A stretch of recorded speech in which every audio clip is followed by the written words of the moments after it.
Just a moment.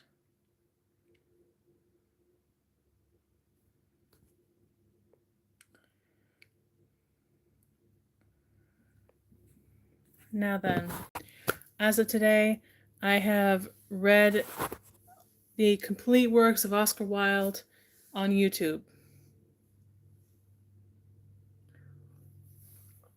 And it's all because I wanted to set Salome, which is his play about the Bible story. And it was also because I wanted to find a way to showcase my original music. I was writing a whole ton of this music, like on the computer program, and I was like, well, how do I utilize this music? I think it would be good in movies. I think it would be good in dance. I do have another channel out there somewhere where I'm dancing to my music, but that wasn't something I really wanted to post here. So I was like, well, what can I do? And I thought, well, I could read aloud, and but it has to be public domain, right? Now, I did have this book that I bought myself back in 2018 because, look how beautiful he is. Because like in high school, we did some Oscar Wilde, The Importance of Being Earnest. I always thought that was so funny and so brilliant. And then at another time, I was like reading a book of poems. I came across that poem, Her Voice, by Oscar, and I just loved it so much. I still love it. And so I was like, you know what? I'm going to get this book one day. One day I'm going to read this whole book, But it wasn't, and I just held on to it. I didn't read very much past, like, I don't know, the beginning of Dorian Gray or something, until, 2024 probably, and I started in the back of the book with his essays, because I was like, well, Dorian Gray, I guess I'm just not there yet. I'll start at the back. So I read a few of the essays, but last year I decided I was going to read this because I wanted to do Salome. And, the idea of saying, well, oh, I'll just do Salome, I'll just rehearse it until I get it right, that seemed like way too much work to me. That was going to be like grinding. It wasn't going to produce anything. What I really wanted to do was to produce everything just as a process, to just read to the camera with my music as a process, like every day. And then I figured by the time I got to Salome, then I would be ready. I would be ready to tackle that literature. And I feel like that worked out. So we started in the very back of the book, The Rise of Historical Criticism. And there's a lot of interesting stuff in there. This is like a further reading kind of section. I mean, the things that he talks about, you can then go and say, well, let me read what he was reading to learn what he was learning. And I really think that, autodidactic learning, like books that are really good, will point the way to other books or other things to help you learn more about what they were learning. It's like going back in time. Like Oscar was really into Shakespeare. So it's like you read Oscar and then you read Shakespeare, and then Shakespeare was reading Ovid, which is what I'm reading now. We're taking a break tonight to look at to talk about reading Oscar, but yeah, the rest of the time I'm reading Ovid right now on YouTube during my live streams. So then the next, actually first I read The Soul of Man Under Socialism because I was like, well, this is sensational.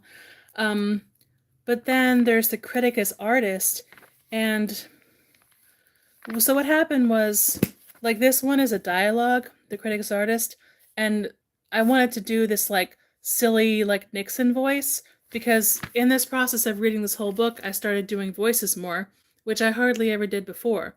And so but I was like, I don't want to look silly doing this voice, so I'll put on these like pig glasses. So I had to like disguise myself to feel more comfortable doing these funny voices, because I was like, this looks silly, or I don't want to show my face with these weird, I'm making faces while I'm doing the voices and I don't want to show my face, so I'll wear these disguise glasses. So I did that. That was funny. And just getting through all the essays. Oh, Pen, Pencil, and Poison. This is the one about a particular like art dude, literature dude, the original influencer, who apparently also poisoned a lot of people, and so Oscar wrote about him. And I had this weird like skeleton mask from the dollar store. And so I wore that to record this essay.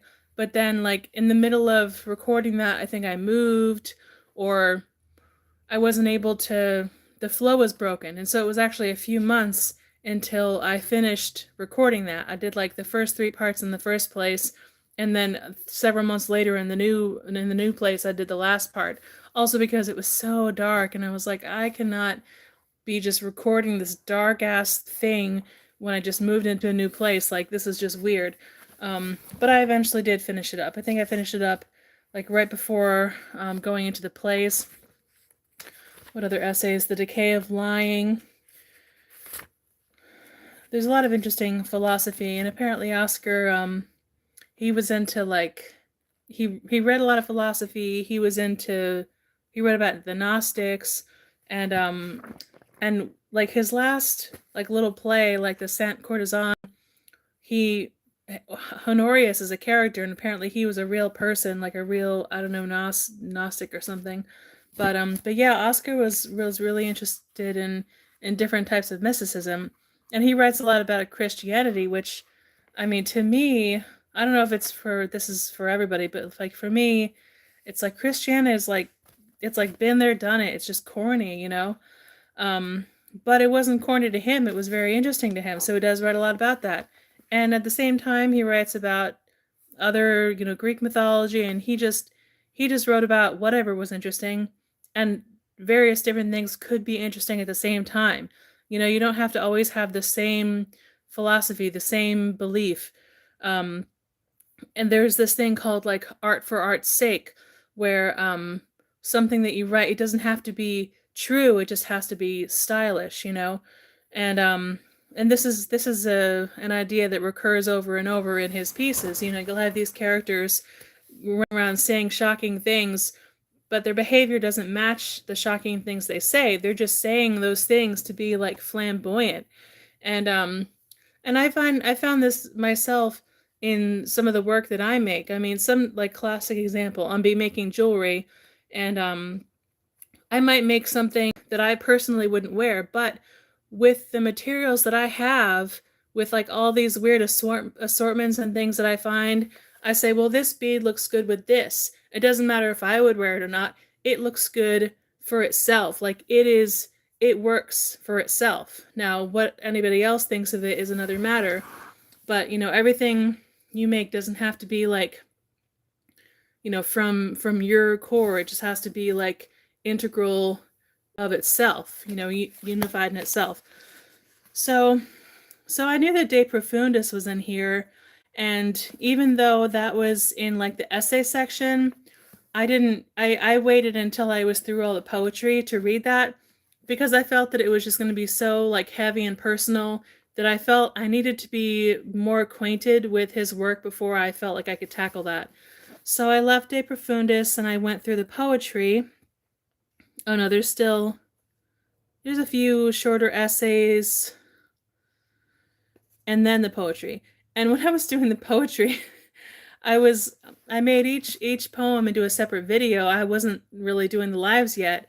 And so I was doing all these poems and just knocking out, like, I remember posting 12 videos a day when I was doing these, and I was like, I wonder what my subscribers think about this. I'm posting 12 videos a day for a week or two at a time while getting through all these poems. But that was fun. Trying to think. I mean, Her Voice is definitely my favorite poem of his. The Sphinx was very good. Let's see, what else do we have? The fragment of the Greek tragedy was interesting. Let's see, a Florentine. Okay, so I think when I started doing the lives, it was when I started doing when I got into the plays, and this was simply because the phone that I had, like, my phone just could not handle recording a long video and uploading it. It just wasn't working. And so I really just, by virtue of technological issues, I had to start doing lives. And so it worked fine. Now the camera that I have now is a little bit better than the one I had before. So like the quality of my live videos and other videos is better now than it was like a couple months ago. But yeah, I started doing the lives just so that I could do these longer videos and upload them. So, what was the first? The Florentine Tragedy, La Sainte Courtisane. Now, pretty much all of this stuff, I was always reading and like in an impromptu way. I didn't read the stuff beforehand in order to read them on YouTube. I was pretty much just sight reading all the time. I'm a piano player. Sight reading is like it's in my blood, you know, something that I really value. So, but with the plays, I think at first I was reading them a little bit just to make sure that I knew like what voices that I had. The first two plays, I read them once or twice and made sure I knew what voices to use. But after that, I would just like read through to see what characters were there and it kind of assigned them voices in my head before I would read them. So my reading's always been very impromptu. So in terms of the music, because I wrote, hey man, what's up? Formula Cone. So have you seen my new movie, Salome's Last Prance? I just posted it today. It's Salome. It's hot stuff, man. Check it out. So with the music, like I was writing all this music last year, but the way I was writing it, yes, you should watch it. It's very interesting. I was writing it, but I was writing it in these ways using these like various like formulas, using techniques that could be called serialism, where you just kind of apply a certain rule to the whole composition in order to, you know, to write it. And so I write music. I don't hear it in my head and then write it. I write stuff and then I listen to what I wrote. And I was also doing these transformation series where like I would write something, you know, post it, and then I would take that thing and I would transform it in various different ways. And if you want to know more about it, I can give you specifics, but I would transform it into a new piece, post that, and then take that new piece, transform it again into another piece, and I would do that over and over again, and I would give them rhyming titles. So, but my point is, and I was making like a new piece every night for, I don't know, a month. It was like a lot of stuff. And so I was writing music faster than I could understand what I was writing. And so in the process of using all this various music for the readings, I then got to know and understand the music that I had written. And so by the time I got to the end of the book, when I got to Salome, and I was like, okay, what do I use for this scene? Oh yeah, I know it'll fit that. But when I started, I didn't know what music was going to fit what scene or anything, because I didn't even know what I had written, because there was so much of it I couldn't possibly digest it. So I think I was handpicking them for a while, like through the essays. But then when I got into the poems, there were so many of the poems and they were so short, and I found myself like picking the same handful of selections that I was familiar with. And because there were so many poems, I was like, well, I don't want to keep picking selections every minute or two and then only using a couple of them because there's only a few that I'm really familiar with. So at that point, I decided to just like start at the beginning of my playlist, my avant-garde music playlist that has all of my music on it, and I would just let it play. And so each poem, it didn't necessarily have like the beginning of the piece. It would just be like in the middle, but in that way, like I didn't have to keep choosing pieces and I got to hear all the music. And so that's how I did the poems. Vera and the Nihilists, that was a lot of fun. Oh yeah, and a word about camera angles, you know, this is like a learning process, you know, and the stuff you make at the beginning is so bad because you don't know what you're doing, or you don't have the equipment, and so it's just like step by step that things get better and better. I mean, you know, if you look at some of the plays that I recorded a couple months ago, the camera angle is terrible. You know, one of these days I'm gonna have to go back and make some of those things private because it is unbecoming. And you know, it's just you just learn. And then so, you know, Oscar Wilde, whenever I saw a picture of him, I always thought that he was just so like fabulous looking. And it's funny because I guess at some point when I was doing this project, I sort of put his face on mine, and then I realized, like, holy crap, like, actually, I don't know if you can see this. Actually, we have a pretty similar, similar facial structure, pretty similar facial proportions. And so I would take all these pictures with with our faces, you know, joined like this, and those became my thumbnails. And what I thought was really funny was that I would make different expressions in each of the pictures, and whatever expression I was making on my half of the face, it seemed as though his face was making that same expression on his side. And I thought it was so freaky, man. So yeah, those were my thumbnails for a long time. I would have the same couple ones with this purple. And then I think when I got into the poetry, I started thinking like, oh, let me change this thumbnail game up a little bit. And so I started taking these shots and adding some color to them, editing them, the little photos app that I have on my phone, which is very limited. There's only a couple colors. There's only a couple little, you know, brushes as it were. But I made some variety and it was fun. And yeah, so let's see. Then we get into the plays, Duchess of Padua. So like at the beginning when I started doing these voices, I felt like I needed to, you know, disguise myself. Actually, the first bunch of lives I did, I didn't have the picture on at all because like as I was videoing the poems and watching them back, I was like, I don't know if the picture's really adding very much, you know, especially like if the camera angle wasn't that good. And so for a while I was just doing it audio only, so you would just see like the icon in the middle of a black screen and you would only hear the audio. But but eventually I came out of that. I became less self-conscious about making weird faces when I do all these voices, and so I've been doing that. And I think that that can also help people like who read lips. Like for me, I know that I get seasonal allergies, and when my hearing gets muffled, I know I get good at reading lips. And so I think that having the picture on can be helpful for that reason, you know. Let's see, Duchess of Padua. I tell you, what other? And then, of course, The Importance of Being Earnest was the first play that was in here. So that means that was the last one I did other than Salome. And I was glad because I just think that The Importance of Being Earnest is so fabulous and I enjoyed doing it so much.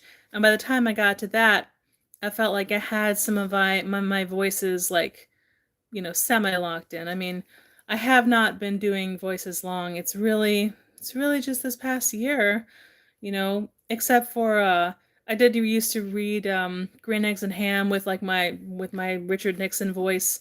I did do that. And then Goodnight Goon, which is like a spoof on Goodnight Moon. I used to read that in sort of like um a Vincent Price kind of voice, the spookoo, you know. But so what else did I want to say? Woman of No Importance, Lady Windermere's Fan. Oh yeah, and true to form, there were a few times that I teared up a little bit in some of these literature. Lady Windermere's Fan, I definitely did. You know, it's just part of my shtick at this point, you know? Sometimes the stuff just moves you, and it's the same thing with music.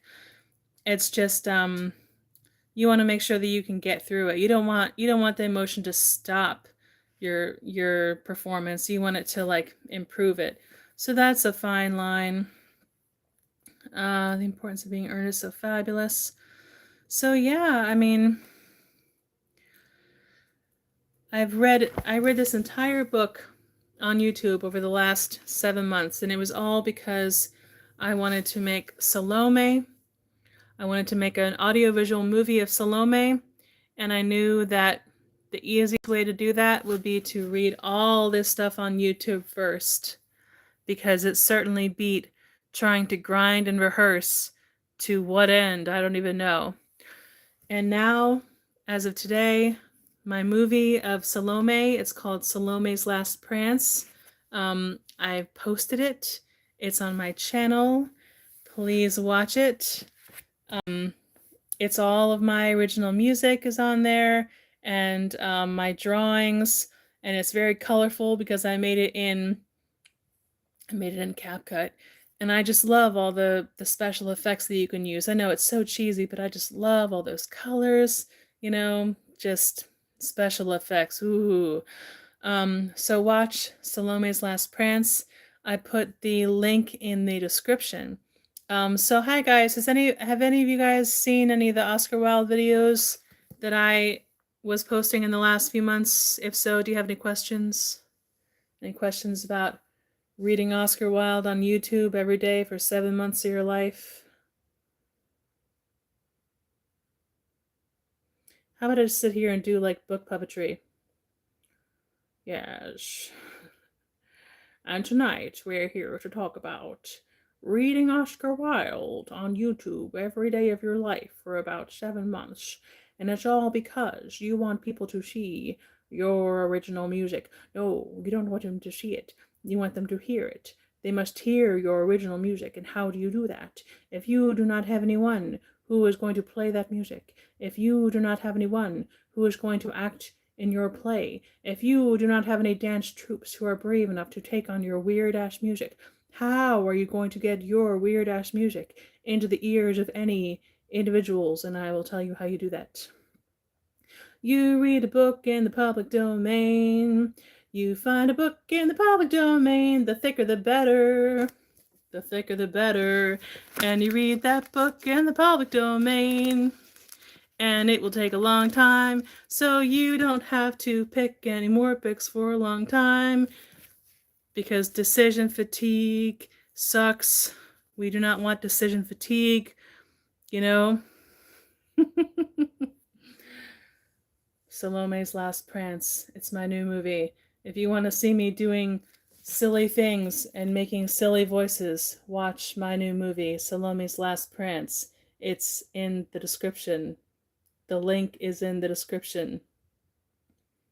And I do the Nixon voice. Oh, Salome, dance for me, Salome. Oh, you're going to dance with naked feet. 'Tis well that you dance with naked feet. Your little feet will be like white doves, they will be like 2 little white doves. Oh no, oh, she must not dance with naked feet. She will tread in blood. What is it to you if she tread in blood? Thou hast wadest deep enough therein. Be silent. You are always crying out. You're always screeching like a bird of prey. I will drink more wine with my guests. Okay, y'all. Go watch my movie. Go watch my movie. The link is in the description. Salome's Last Prance. I'll see you later.